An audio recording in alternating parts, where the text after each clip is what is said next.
तो इस कहानी के शुरू में हमें जिंसू नाम के एक लड़के से मिलवाया जाता है। ये लड़का जिंसू बहुत मेहनत करता है, दो जॉब्स करता है ताकि वो पैसे इकट्ठे कर पाए, क्योंकि उसके ऊपर 900 मिलियन वॉन का कर्जा है, जो पैसे उसने अपने दोस्त की बातों में आकर लोन लेकर स्टॉक मार्केट में इन्वेस्ट करके थे। बदकिस्मती से स्टॉक मार्केट के सारे शेयर्स गिर गए और इस तरह उसके सारे पैसे बर्बाद हो गए। बहुत मेहनत करने के बावजूद भी वो चाहता था कि वो इतना बड़ा कर्ज कभी नहीं उतार पाएगा, इसीलिए वो अपनी जान लेने का फैसला कर लेता है।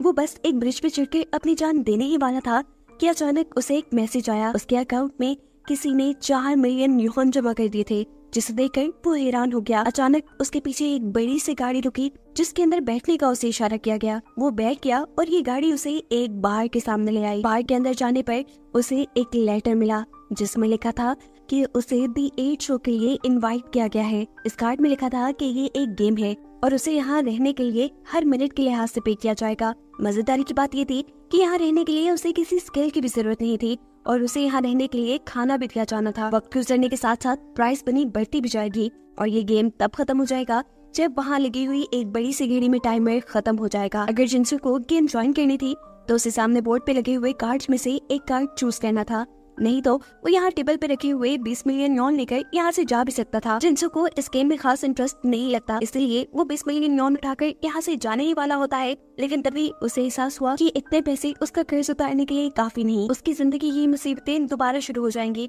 इससे बेहतर यही है कि वो ये गेम ज्वाइन कर ले। तो यहाँ से 3 नंबर का कार्ड उठाकर गेम के अंदर चला जाता है और अब पूरी गेम के अंदर यही उसकी आइडेंटिटी होने वाली थी। गेम के अंदर जाने पर वहाँ एक बहुत बड़ा सा हॉल और एक बिल्डिंग थी। इस बिल्डिंग के 8 फ्लोर थे और यहाँ उसे गाइड करने वाला कोई भी नहीं था, इसीलिए वो खुद ही कुछ सोचते हुए अपने नंबर के यहाँ से 3rd फ्लोर पे चला जाता है। 3rd फ्लोर पे एक ही सादा सा रूम था, जहाँ एक इंटरकॉम, एक स्क्रीन और बहुत सारे सीसीटीवीज लगे थे। इस खाली रूम में बैठने लेटने के लिए कुछ भी नहीं था, यहाँ बस उसका यूनिफॉर्म और रूल बुक रखी थी। वो रूल बुक को उठाकर पढ़ता है, जिसमें लिखा था कि यहाँ रहने के उसे हर मिनट 30,000 वॉन मिलेंगे। साथ ही वो यहाँ पे मौजूद इंटरकॉम के जरिए कुछ भी मंगा सकता है, लेकिन जो भी चीज वो ऑर्डर करेगा उसके पैसे लगेंगे और ये पैसे उनकी प्राइस मनी से काटे जाएंगे। साथ ही ये लोग यहाँ पे मौजूद किसी भी कैमरा के साथ छेड़छाड़ नहीं कर सकते और अगर इन्होंने ऐसा किया तो इन्हें सिर्फ आधा ही पैसा मिलेगा। ये पढ़ने के बाद जिनसुन यहाँ पे रखा हुआ अपना यूनिफॉर्म पहन लेता है और उसके पहनते ही उसने नोटिस किया कि सामने स्क्रीन पे लगे उसके पैसे बढ़ने लग गए थे। उसके अकाउंट में हर मिनट 30,000 यॉन जमा हो रहे थे और ये देखकर वो बहुत ज्यादा खुश था। इसी एक्साइटमेंट में कई घंटे गुजर जाते हैं, जिसके बाद जिंसू को अब नींद आने लगी थी। इस रूम में सर्दी बहुत ज्यादा थी, इसीलिए वो एक स्लीपिंग बैग मंगवाने का डिसाइड करता है। लेकिन जब यहाँ के लोग उसे प्राइस बताते हैं तो वो हैरान रह गया। यहाँ पर हर चीज की प्राइस आम दुनिया से कोई 10 गुना ज्यादा थी। सबसे सस्ती चीज यहाँ सिर्फ न्यूज़पेपर थे, जिसे मंगवाकर अपने ऊपर ओढ़ कर उसने ये रात गुजारी। रात किसी तरह कट जाती है। सुबह उसकी आंख यहाँ पे लोगों के शोर से खुली। बाहर आकर उसने देखा कि यहाँ पे और भी लोग थे, जिनके कपड़ों पे उनके आइडेंटिटी नंबर्स लिखे थे और वो इन्हीं नंबर्स के लिहाज से अलग-अलग फ्लोर्स पे रह रहे थे। सभी लोग एक दूसरे से मिलकर खुश तो थे, लेकिन इसलिए कंफ्यूज थे कि आखिर उन्हें यहाँ पर लाने का मकसद क्या है और कौन उन्हें यहाँ लेकर आया होगा। यहीं पर इन लोगों को एक बड़ा सा टाइमर भी नजर आ जाता है, जहाँ पर 35 घंटे का टाइम लिखा था। इन्हें ये बात समझ आ गई कि जैसे ही ये टाइमर खत्म होगा वैसे ही इनकी गेम भी खत्म हो जाएगी। इस टाइमर के पास भी एक इंटरकॉम लगा था और इसकी मदद से भी ये लोग चीजें ऑर्डर कर सकते थे, लेकिन इनमें से कोई ये बात नहीं जानता था कि अगर यहाँ से ये लोग कोई चीज ऑर्डर करेंगे तो उसकी क्या कीमतें भी अदा करनी होगी। सभी अभी सोच ही रहे थे कि नंबर 6 जाकर वहाँ एक सिगरेट का पैक ऑर्डर कर देता है। सिगरेट के पैक के वहाँ आते ही टाइमर में से 2 मिनट माइनस हो जाते हैं और ये लोग समझ गए कि यहाँ से कोई भी चीज मंगवाने की कीमत यहाँ का वक्त है। इनका जितना टाइम यहाँ से कम होगा ये लोग उतने ही कम पैसे कमा पाएंगे। इसलिए ये लोग डिसाइड करते हैं कि यहाँ से ये लोग बहुत ही जरूरत का सामान मंगवाएंगे सिर्फ, और सबसे ज्यादा जरूरी था नहाने धोने का सामान। नहा धोकर फ्रेश होकर ये लोग जब नीचे आते हैं तो अभी भी एक प्रॉब्लम थी, इन सब में से किसी को भी खाने को कुछ नहीं मिला था सिवाय नंबर 8 के। नंबर 8 बताती है कि रात में उसके कमरे में बहुत सारा खाना आया। उसने सभी डब्बों में से थोड़ा थोड़ा खाना चखा और सारे डब्बों को अपने पास रख लिया और उसके कहने पर इन लोगों को समझ आई कि इनके रूम्स में एक लिफ्ट भी लगी है, जो लिफ्ट सभी रूम से अटैच है। वो 8th फ्लोर से शुरू होकर 1st फ्लोर तक बारी बारी सबको खाना देती है, पर क्योंकि पिछली रात सारा खाना नंबर 8 ने अपने पास रख लिया था, इसलिए किसी को भी खाना नहीं मिल पाया। सभी अब नंबर 8 के रूम में जाने का फैसला करते हैं ताकि वहाँ जाकर ये लोग अपनी भूख मिटा सके। यहाँ आने पर तो इन सबकी आंखें खुली की खुली रह गई। नंबर 8 का कमरा सबसे ज्यादा लग्जूरियस था, साथ ही में उसे यहाँ रहने के सबसे ज्यादा पैसे मिल रहे थे। उसके मुकाबले पे नंबर 1 को तो सिर्फ 1000 डाउन मिल रहे थे। और ऐसे इन्हें मालूम हुआ कि हर फ्लोर पे रहने वालों की फैसिलिटी और प्राइस चेंज है। और ये बात मालूम होने पर सब यही सोचते रह गए कि इन्होंने बड़ा नंबर चूज क्यों नहीं किया। सब लोग अपना अपना खाना खाते हैं और बचे हुए खाने को संभाल लेते हैं ताकि जब दोबारा इन्हें भूख लगे तो ये लोग यही खाना खा सके, इनको ऑर्डर ना करना पड़े। यहाँ से फ्री होने के बाद ये लोग जैसे ही नीचे की तरफ आए तो नंबर 4 ने जोर से चीख मारी। उसकी चीख सुनकर सभी डर कर नीचे आ गए। इन लोगों ने सामने देखा कि टाइमर में अब सिर्फ 15 घंटे बचे थे और ऐसा इसलिए हुआ था कि नंबर 8 ने यहाँ पर बहुत सारे कपड़े और जेवर मंगवा लिए थे, जो देखकर सभी उसके ऊपर गुस्सा होते हैं क्योंकि अब सिर्फ 15 मिनट में ये लोग जितना पैसा कमा सकते थे उतना कमाएंगे और उसी पैसे को इन्हें साथ लेकर जाना पड़ेगा। इन सबको रिलैक्स करते हुए नंबर 8 कहती है, अरे रुको, मैं जानती हूँ कि इस टाइम को कैसे बढ़ाना है। सब लोग सीढ़ियाँ चढ़ो, ये टाइम बढ़ जाएगा। किसी को भी उसकी बात पे यकीन नहीं था, लेकिन अब कोई और रास्ता भी नहीं रह गया था। ये लोग 15 मिनट तक लगातार सीढ़ियाँ चढ़ते रहते हैं और इस सब में सबसे ज्यादा मुश्किल होती है नंबर 1 को, क्योंकि उसका एक पाँव खराब था। 15 मिनट लगातार सीढ़ियाँ चढ़ने के बावजूद भी इनका टाइम जब नहीं बढ़ा तो ये लोग अब हार ही मान चुके थे। लेकिन एकदम से उनके मुंह पे खुशी की लहर दौड़ आई क्योंकि इन्हें 24 घंटे वापस मिल गए थे। इनकी खुशी की एक और वजह ये भी थी कि इन्हें यहाँ टाइम बढ़ाने का पता चल गया था और अब ये लोग टाइम बढ़ाकर ज्यादा अरसा यहाँ रहकर ज्यादा पैसे कमा सकते थे। ये लोग अब हर रोज सीढ़ियों पे भागना शुरू कर देते हैं। इससे इन्हें टाइम तो मिल रहा था, लेकिन रोज रात को इन सबको ही बहुत ज्यादा थकान हो जाती थी। इस मसले के हल के लिए ये लोग 2 ग्रुप्स में डिवाइड हो जाते हैं और ये फैसला करते हैं कि एक दिन एक ग्रुप भागेगा और दूसरा ग्रुप आराम करेगा और फिर अगले दिन दूसरा ग्रुप भागेगा और पहला ग्रुप आराम करेगा। इस तरह इनका टाइम भी बढ़ता रहेगा और इन्हें थकान भी ज्यादा नहीं होगी। अब नंबर 1 जिस ग्रुप में था, जाहिर सी बात है वो इतना भाग तो नहीं सकता था। इसी वजह से उसके ग्रुप के 2 मेंबर नंबर 6 और नंबर 8 उसे बहुत ज्यादा टॉर्चर करते थे, जो देख नंबर 2 को बिल्कुल अच्छा नहीं लगा और उसने फैसला किया कि वो नंबर 1 की जगह भागेगी। यानी अब उसे आराम का कोई दिन न मिलता, उसे हर रोज भागना था। जिनसू यानी नंबर 3 को नंबर 2 की हालत पे रहम हो जाता है, इसलिए वो डिसाइड करता है कि कुछ दिन वो नंबर 1 की जगह भागेगा तो कुछ दिन नंबर 2, और इस तरह दोनों का काम बराबर रहेगा। आहिस्ता आहिस्ता करके दिन गुजरते रहते हैं और इनके सामने एक और मुसीबत आ जाती है। इनके रूम्स में टॉयलेट वेस्ट बहुत ज्यादा बढ़ गया था, जिससे सभी लोग परेशान थे। ये बात जानकर नंबर 1 डिसाइड करता है कि वो सबका टॉयलेट वेस्ट अपने रूम में रखेगा, क्योंकि वो भागकर तो सबकी मदद नहीं कर पा रहा, इसी तरह वो मदद कर देगा। इसीलिए सब लोग अब लिफ्ट के जरिए अपना अपना टॉयलेट वेस्ट उसके कमरे में पहुंचा देते हैं। एक मुसीबत अभी खत्म ही हुई थी कि दूसरी उनके सामने आ गई। ये लोग हर रोज सीढ़ियां तो चढ़ते थे, लेकिन अब इन्हें सीढ़ियां चढ़ने के लिए बहुत कम वक्त मिल रहा था, जिसकी वजह से सभी लोग परेशान रहने लगे थे। इसी दौरान हम देखते हैं कि नंबर 1 की तबीयत खराब हो जाती है, उसे बहुत बुरे पैनिक अटैक्स आते हैं, जिसे देखकर ये सब लोग घबरा गए। उसे उठाकर ये सब लोग इंटरकॉम के पास लेके जाते हैं, जहाँ से ये उसके लिए दवाई मंगवाना चाहते थे। लेकिन नंबर 6 और नंबर 8 बाकी सब लोगों को ये करने नहीं देते, क्योंकि ऐसा करने पे उनका ये कमाया हुआ टाइम कम हो सकता था। ये दोनों बहुत ही ज्यादा सेल्फिश थे और ये देखकर नंबर 2 को बहुत ज्यादा गुस्सा आ जाता है। वो बेशक एक लड़की थी, लेकिन थी बहुत बहादुर। नंबर 6 जैसे मस्कुलर मैन से वो यहाँ अकेले ही लड़ जाती है नंबर 1 की जान बचाने के लिए। इन दोनों के दरमियान में जबरदस्त फाइट होती है, जिसकी वजह से ये दोनों ही जख्मी हो गए थे। लड़ाई खत्म होने पे यहाँ नंबर 7 नोटिस करता है कि एकदम से इन्हें 40 घंटे मिल गए और इस चीज से उसे समझ आया कि यहाँ पे लगे हुए सारे कैमरास उन्हें मॉनिटर कहते हैं। ये गेम शो असल में लोगों को दिखाया जा रहा है। जितना ये लोगों को एंटरटेन करेंगे उतना इन लोगों को टाइम ज्यादा मिलेगा। यानी साफ बात ये थी कि ये टाइम सीढ़ियां चढ़ने से नहीं मिल रहा था इन्हें सिर्फ। अभी जो नंबर 6 और नंबर 2 के दरमियान में लड़ाई हुई थी, लोगों को ये लड़ाई देखकर मजा आया और इसी वजह से इन्हें टाइम ज्यादा मिला था। ये लोग एक साथ मिलकर ये सोचने बैठ जाते हैं कि आखिर ऐसा क्या करेंगे लोग जिसकी वजह से इन्हें देखने वाले लोग एंटरटेन हो और इन्हें यहाँ रहने के लिए ज्यादा टाइम मिल जाए। सभी मिलकर डिसाइड करते हैं कि ये लोग यहाँ पे एक टैलेंट शो करेंगे। हर इंसान अपना अपना टैलेंट दिखाएगा, जिसकी वजह से लोग एंटरटेन होकर इन्हें ज्यादा टाइम देंगे। सभी लोग तो इस बात से एग्री थे, लेकिन जिनसू यहाँ पर परेशान हो गया क्योंकि उसके अंदर तो कोई टैलेंट नहीं था। खैर ये लोग अपना अपना टैलेंट दिखाना शुरू करते हैं। सबसे पहले नंबर 7 अपनी नाक से बांसुरी बजाकर दिखाता है, जिससे लोग बहुत ज्यादा एंटरटेन होते हैं और इन्हें एक साथ 20 घंटे मिल जाते हैं। इतना सारा टाइम मिलने पे ये लोग बहुत खुश थे। ये लोग फैसला करते हैं कि आज के लिए इतना वक्त काफी है, बाकी लोग अगले दिन अपना टैलेंट दिखा लेंगे। लेकिन आज के लिए ये फैसला करना जरूरी है कि आखिर इन्हें कितने दिन यहाँ रहना है और इन्हें कितनी मेहनत करके कितना टाइम कमाना चाहिए, क्योंकि कोई भी पूरी जिंदगी यहाँ पर रहकर पैसे नहीं कमाना चाहता था। ये लोग इस पैसे को कमा कर बाहर जाकर इन पैसों पे अय्याशी भी करना चाहते थे। अब इन्हें यहाँ कितने दिन रहना था, इस चीज का फैसला ये नंबर 1 पे छोड़ देते हैं, क्योंकि उसे यहाँ रहने के सबसे कम पैसे मिल रहे थे और दूसरी बात वो एक टांग से माजूर भी था। वो इन सब लोगों से कहता है, असल में मुझे सिर्फ 1 मिलियन यौन चाहिए, जिसमें से 2,50,000 यौन में कमा चुका हूँ और मुझे बाकी पैसे कमाने के लिए यहाँ 75 दिन रहना होगा। सब लोग 75 दिन यहाँ रहने का फैसला कर लेते हैं, क्योंकि कहीं न कहीं उन्हें भी यहाँ रहकर फायदा ही होने वाला था। अब 75 दिन में बहुत सारे घंटे होते हैं। इतने घंटे कमाने के लिए इन्हें सोचना पड़ जाता है कि आखिर ये लोग अपना कौन कौन सा टैलेंट शो करेंगे जिसकी वजह से इन्हें इतने सारे घंटे मिल जाए। एक लड़की जाकर अगले दिन एक बहुत अच्छा गाना गाती है, जिससे इन्हें सिर्फ 15 घंटे मिलते हैं। नंबर 6 यहाँ पर अपनी ताकत दिखाता है और अपने कराटे स्किल से यहाँ टाइल तोड़कर बहुत सारे घंटे कमा लेता है। नंबर 2 भी यहाँ उसी की तरह टाइल्स तोड़कर अपना ताकत का टैलेंट दिखाती है, लेकिन ऐसा करने पे उसका हाथ काफी सारा जख्मी हो चुका था।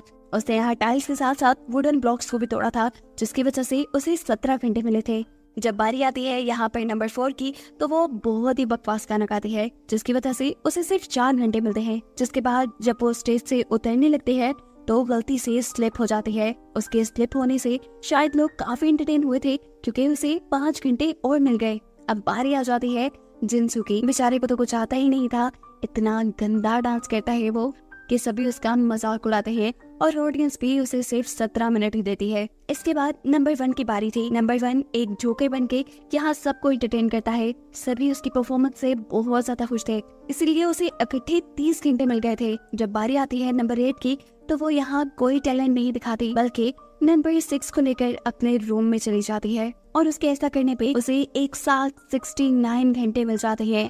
अब क्योंकि इन लोगों को अपना टाइम बढ़ाना आ गया था और अपना टाइम बढ़ाने के लिए इन्हें सीढ़ियों पे भागने की जरूरत नहीं पड़ती थी, इसलिए ये लोग डिसाइड करते हैं कि ये नंबर 1 के रूम से अपना टॉयलेट वेस्ट निकाल लेंगे और उसके बाद वोटिंग करेंगे। जिसके वोट ज्यादा हुए उसके रूम में फिर वो सारा टॉयलेट वेस्ट रखा जाएगा। वोटिंग से पहले ही ये सब लोग चीटिंग करते हैं और ये डिसाइड कर लेते हैं कि वो नंबर 8 को ही वोट देंगे, क्योंकि उसका रूम सबसे ज्यादा बड़ा है और वो बड़ी आसानी से ये सारा टॉयलेट वेस्ट रख सकती है। वोटिंग करने के बाद जब सबसे ज्यादा वोट नंबर 8 के निकलते हैं, तो नंबर 8 साफ साफ इन सब लोगों का फैसला मानने से इनकार कर चुकी है और ऐसा करने पे ये सब लोग उसके ऊपर गुस्सा होना शुरू हो जाते हैं। लेकिन इन लोगों को नहीं पता था कि इनकी ये हरकत इन्हीं को महंगी पड़ेगी, क्योंकि लड़ाई के बाद नंबर 8 ने अपने आप को अपने रूम में ही लॉक कर लिया था और साथ ही वो सब लोगों का खाना अपने पास रख लिया करती थी और ऐसे सब लोग भूख से मर रहे थे। इस चीज से सब लोगों को गुस्सा तो बहुत आता है, लेकिन ये लोग कुछ कर भी नहीं सकते थे। भूख से इनकी इतनी बुरी हालत हो गई थी कि नंबर 2 ने तो अब फैसला कर लिया था कि वो इंटरकॉम के जरिए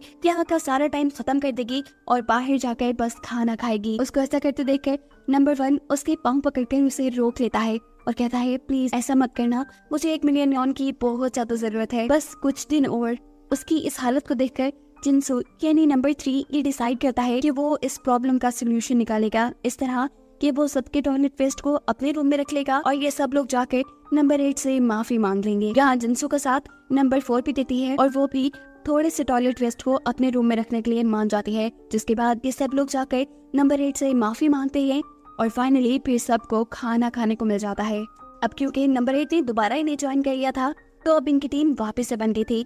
ये लोग फैसला करते हैं कि ये दोबारा लोगों को एंटरटेन करके अपना टाइम बढ़ाएंगे और इस मर्तबा इन्होंने एक ऐसी गेम बनाई थी जिसमें बारी बारी करके हर कोई किंग बनता और किंग इन सब से अपनी मर्जी का काम करवा सकता था। और इन्होंने इस गेम में एक पनिशमेंट भी रखी थी, अगर कोई किंग की बात नहीं मानता तो टीजर गन से उन्हें सजा भी दी जाती। सबसे पहले नंबर 8 किंग बनती है और वो यहाँ नंबर 6 और नंबर 2 को लड़ने के लिए कहती है। कोई भी इस काम के लिए एक्टिव नहीं था, लेकिन वो सबको यहाँ सजा देने की धमकी देते हुए अपनी बात मनवा ही लेती है। नंबर 2 और नंबर 6 के दरमियान में हम जबरदस्त लड़ाई देखते हैं, जहाँ पहले तो नंबर 2 नंबर 6 को हरा रही थी, लेकिन फिर उसके हाथ में दर्द होने लगता है और इसी चीज का फायदा उठाते हुए नंबर 6 उसे इतना मारता है कि एक पॉइंट पे बस वो मरने ही वाली थी। उसकी हालत देखकर सब नंबर 6 को उससे दूर कर देते हैं और ये डिसाइड करते हैं कि आइंदा इस गेम में कोई भी लड़ाई नहीं होगी। लेकिन दूसरी तरफ इन्हें देखने को मिलता है कि सिर्फ इसी लड़ाई की वजह से इन्हें एक साथ 40 घंटे मिल गए थे। ये गेम ये लोग काफी दिनों तक खेलते हैं, लेकिन अजीब बात ये थी कि हर मर्तबा या तो नंबर 1 किंग बनती थी या फिर नंबर 4, और ये दोनों ही लोगों से ऊट पर टांग के काम करवाती थी, जिसकी वजह से सभी लोगों को बहुत मुश्किल होती थी। नंबर 7 जो इन लोगों में काफी होशियार था, वो समझ गया कि जरूर कुछ गड़बड़ है, इसलिए वो रात में नजर रखता है वोटिंग बॉक्स पर और देखता है कि रात में नंबर 4 सारी बॉल्स को बदल देती है। ये देखकर वो बहुत ज्यादा गुस्से में आ गया। अलबत्ता उसने ये बात सब लोगों को बताई तो नहीं, लेकिन उसने नंबर 4 को धमकी जरूर दे दी कि अगर दोबारा तुमने ऐसा किया तो वो बाकी लोगों को भी इस बारे में बता देगा। अगले दिन जब ये लोग चीटिंग नहीं करते तो नंबर 4 और नंबर 8 दोनों ही किंग नहीं बनती। अब जब कोई और किंग बना तो उसने नंबर 8 को अपनी मर्जी का काम करने को बोला, लेकिन नंबर 8 ने जब वो काम करने से इनकार कर दिया तो किंग की बात ना मानने पर अब उसे सजा मिलने वाली। ये सब लोग उसे टीचर गर्ल से शॉक देने वाले थे और इससे पहले कि ये लोग शॉक देते, नंबर 6 उसे बचा लेता है क्योंकि वो एक तरह से नंबर 8 का गुलाम बन गया था, क्योंकि नंबर 8 अपना रूम और वहाँ की फैसिलिटीज उससे शेयर कर रही थी। और ये चीज देखकर ये सभी लोग बहुत ज्यादा शॉक हो जाते हैं। वो यहाँ साफ साफ सब लोगों से कह देता है कि नंबर 8, मैं और नंबर 4 यहाँ किसी का कोई काम नहीं करेंगे। इन लोगों ने जैसे अपना एक अलग सा ग्रुप बना लिया था, साथ ही उन्होंने होशियार नंबर 7 को भी अपने ग्रुप में आने की ऑफर दे दी, क्योंकि वो जानते थे कि ये बंदा बहुत अक्लमंद है और बहुत काम का है। नंबर 7 भी उनके ग्रुप को ज्वाइन कर लेता है और ऐसे ये ग्रुप दूसरे ग्रुप के ऊपर हुकूमत करने लग जाता है। दूसरे ग्रुप वाले कुछ कर भी नहीं सकते थे, क्योंकि वो जानते थे कि अगर उन्होंने दूसरे ग्रुप की बात ना मानी तो नंबर 8 उन्हें खाना नहीं देगी और ये लोग उनके ऊपर जुल्म भी करेंगे। नंबर 8 की टीम दूसरे ग्रुप से कहती है कि अब जितने भी घंटे कमाने हैं वो तुम लोगों को ही कमाने हैं, हम लोग कोई काम नहीं करेंगे। गेम को और ज्यादा इंटरेस्टिंग बनाने के लिए वो इन सब लोगों से कहती है कि तुम सबको अपने अपने लिए यहाँ 2 घंटे जरूर कमाने हैं। 2 घंटे कमाने पे तुम्हें 3 कॉइन्स मिलेंगे और उन्हीं 3 कॉइन्स के बदले मैं तुम्हें खाना और पानी दूंगी। 1 कॉइन अगर तुमने कमाया तो तुम्हें सिर्फ पानी ही मिलेगा, और अगर तुमने 2 कॉइन कमाए तो तुम्हें खाना मिलेगा, और अगर 3 कमाए तो खाना पानी दोनों दे दूंगी तुम्हें। रही सही कसर यहाँ नंबर 7 पूरी कर देता है और कहता है कि जो पहली पोजीशन लेकर आएगा उसे तो छोड़ दिया जाएगा, बाकी तीनों लोगों को सजा भी मिलेगी। बचे हुए तीनों लोगों को एक बॉल के साथ बांध दिया जाएगा और जीते हुए नंबर की आंखों पर पट्टी बांधकर उसे एक बैट दिया जाएगा, जिससे वो अपनी मर्जी के बंदे को हिट करेगा। ये सुनने के बाद तो उससे से जारो का खून ही खोल जाता है, लेकिन ये कुछ भी बोलने की पोजीशन में नहीं थे। ये सब बताने के बाद नंबर 6 इन सबको अपनी बॉडी का एक एक पार्ट चुनने को कहता है। जैसे ही ये लोग अपनी बॉडी का पार्ट चुनते हैं, नंबर 6 उनके उन्हीं बॉडी पार्ट्स को बांध देता है। उनको बांधने के बाद नंबर 6 ने उन्हें छुपने को कह दिया। ये लोग जल्दी से छुप गए और जैसे जैसे नंबर 6 इन्हें ढूंढता जा रहा था, इन्हें बहुत बुरा मार रहा था। नंबर 3 यानी जिंसू बहुत ज्यादा डरा हुआ था। वो एक टेबल के नीचे छुप जाता है, जिसकी वजह से नंबर 6 उसे सबसे आखिर में ढूंढ पाया और ऐसे वो इस गेम का विनर बन गया। अपने वादे के मुताबिक नंबर 6 ने उसे फिर नहीं मारा। अब क्योंकि जिंसू जीत गया था तो इन लोगों के बनाए रूल के मुताबिक उसे अपने ही एक ग्रुप के आदमी को आंखों पे पट्टी बांधकर मारना था। वो जब घुमा कर बैट को हिट करता है तो वो नंबर 1 के मुंह पे लगा इतनी जोर से कि उसके मुंह से खून आने लग गया। बेरहम नंबर 6 और नंबर 8 ये देखकर खुश हो गए। जिंसू जब अपनी आंखों से पट्टी उतार कर ये सब देखता है तो वो नंबर 1 से माफी मांगता है और नंबर 1 भी उसको माफ कर चुका है, क्योंकि वो जानता है कि सब में जिंसू की गलती नहीं। गेम के खत्म होने के बाद ये लोग देखते हैं कि इन्हें 36 घंटे मिले थे। 36 घंटों के लिहाज से तो इन्होंने अच्छे खासे कॉइन्स कमा लिए, लेकिन गेम में ट्विस्ट डालने के लिए नंबर 6 ने एक और रूल बना दिया और उसने कहा कि सारे टीम मेंबर मिलकर एक पेज पे नंबर लिखो। अगर उन सभी नंबर्स का टोटल करने पे 9 से कम नंबर आया तभी तुम्हें कॉइन्स दिए जाएंगे, और अगर 10 से ज्यादा फिर तुम्हें कोई कॉइन नहीं मिलेगा। जिंसू बहुत ज्यादा सोच समझ कर एक नंबर लिखता है और फिर जब ये लोग देखते हैं तो सबके नंबर मिलाकर नंबर 7 मिल रहे थे, जिसकी वजह से इन्हें सिर्फ 7 कॉइन ही दिए जाते हैं। 2-2 कॉइन्स हर एक के पास बांटने के बाद जिंसू के हिस्से में सिर्फ एक ही कॉइन आया, जिससे वो सिर्फ पानी की बोतल खरीद सकता था। ये चारों जानते थे कि नंबर 6 उन्हें सिर्फ इसीलिए तंग कर रहा है ताकि लोग उन्हें देखें, एंटरटेन हो और उन्हें और घंटे मिले। दिन गुजरते रहते हैं। नंबर 8 और नंबर 6 मिलकर आए दिन इनके ऊपर कोई ना कोई टॉर्चर करके रखते थे। ये लोग अपनी जिंदगी से इतना तंग आ गए थे कि अब इन्होंने सोच लिया था कि और अब ये लोग जुल्म बर्दाश्त नहीं करेंगे, या तो इस गेम से बाहर निकल जाएंगे या फिर नंबर 8 और नंबर 6 को मजा चुकाएंगे। इसी काम के लिए ये लोग नंबर 1 के रूम में जाकर काफी प्लानिंग करते हैं। इनके आपस में मिलकर प्लानिंग करने का नंबर 7 को भी पता चल चुका था, लेकिन वो नंबर 6 और नंबर 8 को कुछ नहीं बताता, क्योंकि वो जानता था कि वो दोनों इन लोगों के साथ गलत करते हैं। आखिर वो दिन भी आ जाता है जब ये लोग प्लान एग्जीक्यूट करने वाले थे। नंबर 1 पेट दर्द का बहाना करते हुए अपने रूम में जोर जोर से चिल्लाता है, जिसे चेक करने के लिए जैसे ही नंबर 6 उसके रूम में आया तो उसने देखा कि यहाँ नंबर 3 और नंबर 2 पहले से ही छुपे बैठे थे। इन दोनों ने ही नंबर 6 को पकड़ लिया और मारना शुरू कर दिया। लेकिन नंबर 6 इन दोनों से ज्यादा ताकतवर था। वो इन दोनों को ही ओवर पावर कर देता है और जल्द ही हरा कर नीचे फेंक देता है। इन दोनों को अब सजा देने के लिए उसने अपनी डीजल गन में निकाल ली। लेकिन नंबर 2 और उसके साथी की किस्मत अच्छी थी, क्योंकि डीजल गन चलाने पे ये चली ही नहीं, क्योंकि इसके अंदर बैटरी नहीं थी और इसकी बैटरी निकालने का अच्छा काम नंबर 7 ने ही किया था। फाइनली ये लोग जीत जाते हैं और नंबर 6, नंबर 8 और नंबर 4 को बंदी बना लेते हैं। बेशक से जिनसू की टीम ने उन्हें बंदी बना लिया था, लेकिन वो उनकी तरह उनके ऊपर टॉर्चर नहीं करते थे। वो उनका काफी ख्याल रखते थे। साथ ही इन लोगों ने ये भी फैसला कर लिया था कि अब ये लोग टाइम नहीं बढ़ाएंगे इस गेम का।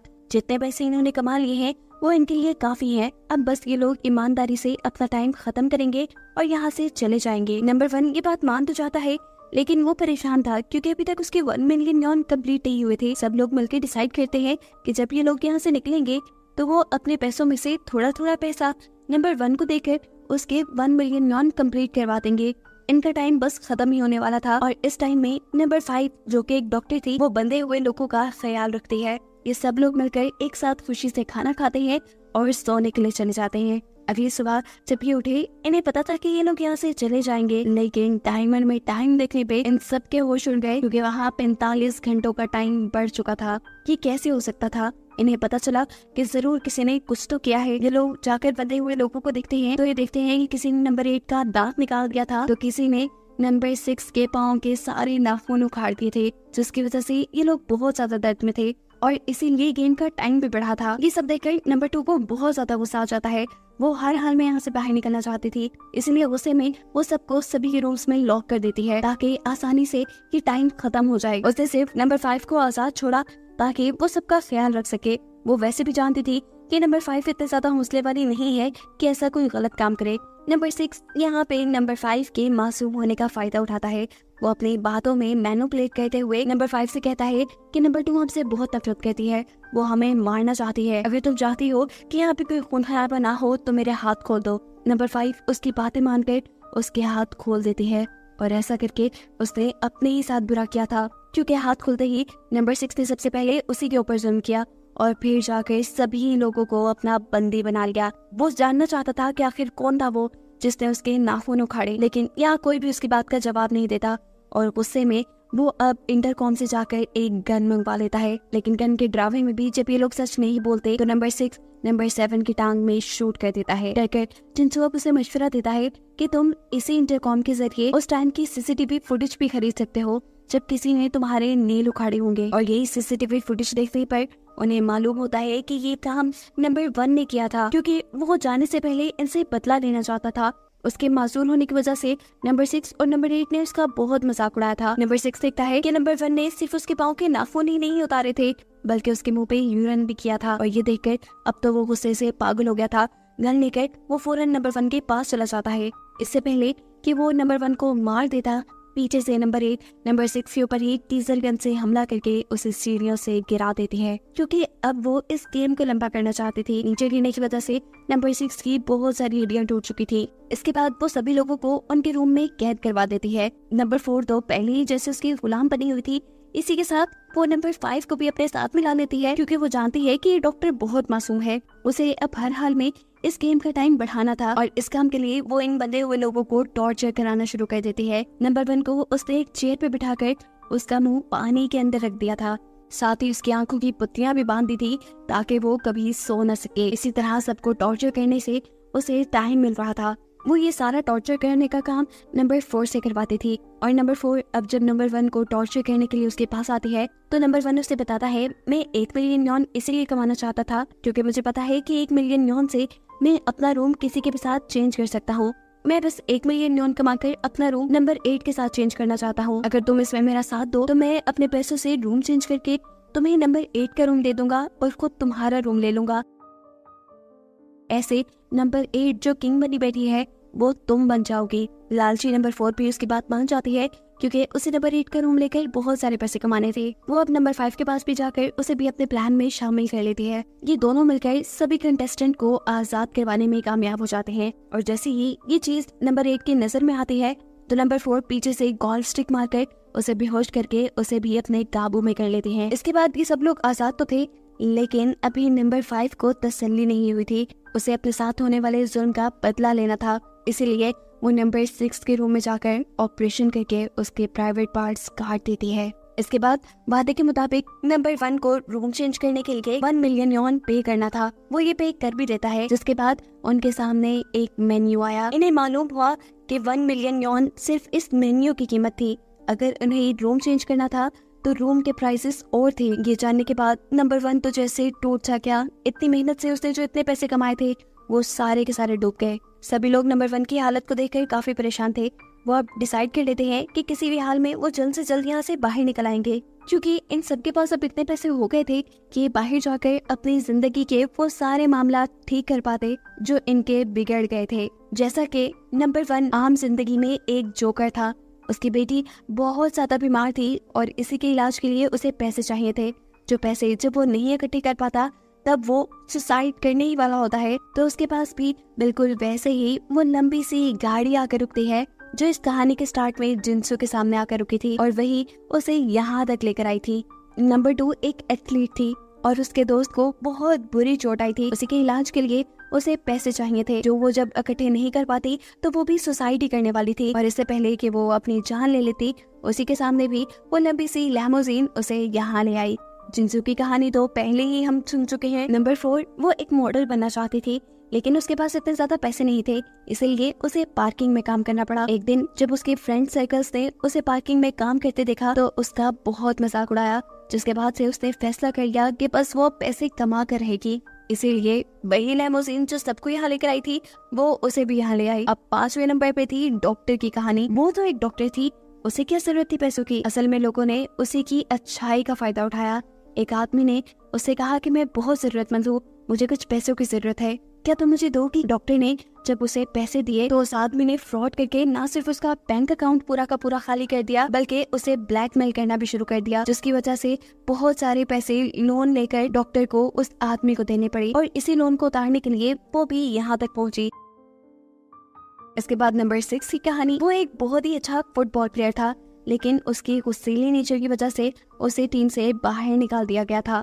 काम ना होने की वजह से वो भी अपने ऊपर वाला कर्जा नहीं उतार पा रहा था, इसीलिए वो भी यहाँ आया था। नंबर 7 की कहानी ये थी कि वो एक स्क्रिप्ट राइटर था, लेकिन डायरेक्टर को कभी भी उसकी कहानी पसंद नहीं आती थी। जब वो इस सारे काम से थक गया और उसने इस काम को छोड़ने का सोचा, तभी उसके सामने वही लैमोजीन आई और उसे इस शो में ले आई, जिसके बाद बारी आई नंबर 1 की। वो एक आर्ट गैलरी के सामने गाने गाती थी, लेकिन एक दिन आर्ट गैलरी वालों ने बेइज्जती करके उसे आर्ट गैलरी से निकाल दिया।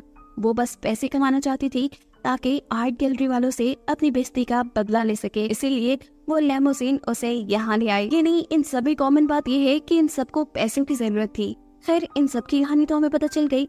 अब प्रेजेंट टाइम में हम देखते हैं कि ये सब लोग यहाँ से बाहर निकलना चाहते हैं, लेकिन उनका ये फैसला नंबर 1 को पसंद नहीं आया। वो सब लोगों को गन पॉइंट पे ले लेता है, क्योंकि अब वो यहाँ रहकर ज्यादा से ज्यादा पैसा कमाना चाहता है। उसने अब ये फैसला कर लिया था कि टाइम बढ़ाने के लिए वो अकेले ही मेहनत करेगा। इन सब लोगों को वो एक कुर्सी से बांध देता है और अकेले ही यहाँ एक शो की तैयारी करता है। क्योंकि वो खुद एक जोकर था, तो वो एक बहुत ही जबरदस्त शो करता है। इसी शो के दौरान नंबर 1 एक रस्सी के ऊपर चलने का करतब कर रहा था, तब डिस्बैलेंस होकर वो नीचे जलती हुई आग में गिर जाता है। वो तड़प रहा था, ये सारे लोग बंधे हुए थे, कोई भी उसकी मदद को नहीं आ पा रहा था। जिनसू उसे तड़पता हुआ नहीं देख पाता और किसी तरह अपने हाथों की रस्सियां खोलकर सभी लोगों को छुड़वाता है। सभी लोग यहाँ उसकी मदद करने के लिए आग बुझा देते हैं और इससे पहले कि वो उसके इलाज के लिए वहाँ कोई चीज मंगा दे, ये लोग देखते हैं कि अचानक उनके शो का टाइम 1500 घंटे बढ़ गया है। ये देखकर जिनसू को बहुत ज्यादा गुस्सा आया। वो हर हाल में यहाँ से बाहर जाना चाहता था और इस काम के लिए उसे सिर्फ एक ही रास्ता नजर आया। वो यहाँ मौजूद सभी सीसीटीवी कैमरास को तोड़ देता है, क्योंकि वो जानता था कि जब लोग ये शो देख ही नहीं पाएंगे तो ऑटोमेटिकली ये शो बंद हो जाएगा। उसका प्लान काम भी कर गया। सभी कैमरास के टूटने के बाद इस गेम का दरवाजा खुल गया और आखिर ये लोग यहाँ से बाहर निकल पाए। बाहर एक कार्ड रखा था जिस पे लिखा था कि इन लोगों ने जितना पैसा कमाया है वो इनके अकाउंट में ट्रांसफर कर दिया जाएगा। ये तो अच्छी बात थी, लेकिन साथ ही एक दुख की बात ये थी कि जितनी देर में बाहर जाने का दरवाजा खुला था, नंबर 1 उतनी देर में मारा जा चुका था। ये सब लोग इस गेम से निकल जाते हैं और फिर काफी टाइम बाद हमें दिखाया जाता है कि जिनसू ने नंबर 1 की याद में एक फ्यूनरल रखा है जिसमें उसके टीम के सभी मेंबर यहाँ आए थे सिवाय नंबर 8 और नंबर 6 के। नंबर 6 ने यहाँ सिर्फ फूल भेजे थे और उन्हें ये कहा था कि मैं अपनी जिंदगी में आगे बढ़ गया हूँ, जबकि नंबर 8 ने आर्ट गैलरी से बदला लेने के लिए अपने जीते हुए सारे पैसों से एक मिसाइल खरीदकर आर्ट गैलरी को तबाह करवा दिया था और इसी वजह से वो अब जेल में थी। नंबर 2 ने अपने पैसों से अपने दोस्त और साथ ही साथ नंबर 1 की बेटी का इलाज करवाया था। सबकी लाइफ को इतना मीनिंगफुल देखकर जिनसू डिसाइड करता है कि वो भी अब अपनी लाइफ में कुछ अच्छा करेगा, जिसके बाद इस कहानी के आखिरी सीन में हमें दिखाया जाता है नंबर 7 को, एक राइटर को।